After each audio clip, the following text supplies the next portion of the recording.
A few weeks ago, I put out a video about why PR is having its biggest moment in a decade.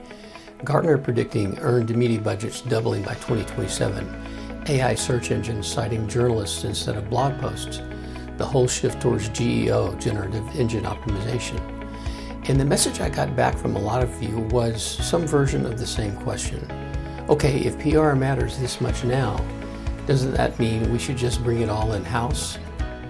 Well, I get why that's tempting. On paper, one salary looks cheaper than a retainer, but that math only works if you ignore the thing nobody puts on the budget line, the tools it actually takes to do this job well, and the years it takes to learn how to use them.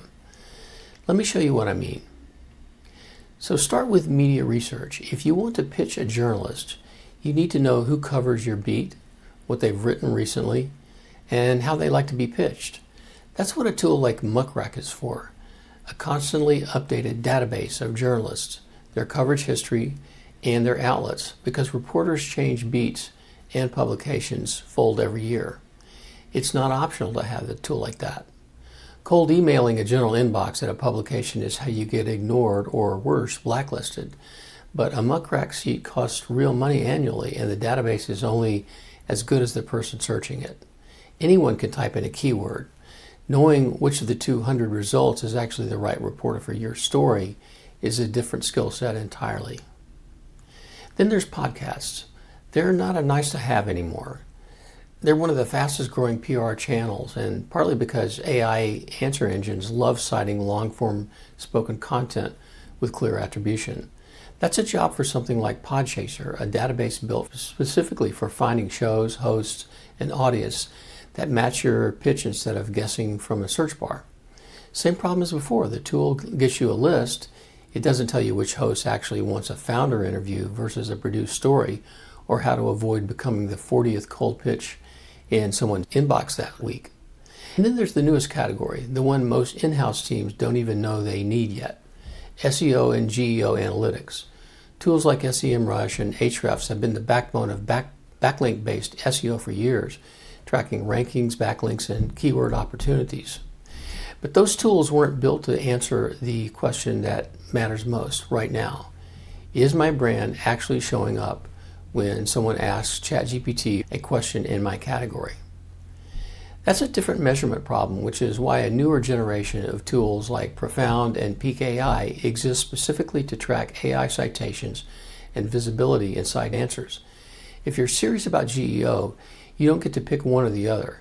You need the legacy SEO stack and the AI visibility stack running side by side, and someone who knows how to read both and translate them into what to pitch next. So here's the thing though. None of what I just described is actually the hard part. The hard part isn't getting access to these tools, because anybody with a credit card can have a Muckrack seat, a Podchaser subscription, and a Profound dashboard set up by tomorrow. The hard part is knowing what to do with what they show you. Give a brand new hire all of those logins on day one and they still won't be effective for 6 months, maybe a year. Not because they're not smart, because judgment like this only comes from repetition. The repetition such as knowing which journalists' relationships are worth nurturing and which ones will never write about you, no matter how good the pitch is.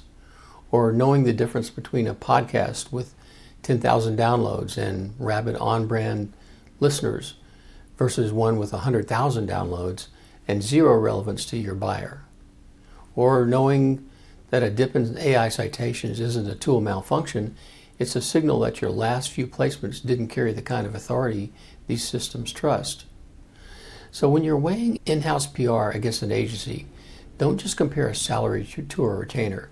Compare the total cost, a tool stack that runs easily into the thousands of dollars a year once you add up the research, podcast, and analytics platforms and the ramp-up time, which is the real cost, because every month your in-house hire spends learning is a month your competitors spend earning coverage and showing up in AI answers that you're not. Now, I'm not saying that never bring PR in-house. Plenty of companies eventually should once they have the volume to justify it. I'm saying go in with your eyes open about what that actually requires. If you're weighing that decision right now, it's worth talking to someone who's already climbed that learning curve before you commit a headcount and tool budget to climbing it yourself. So if you found this video useful, subscribe to my YouTube channel. I'll keep breaking down what actually works in PR and GEO right now and for the future, and I welcome any thoughts or comments. Thanks for watching.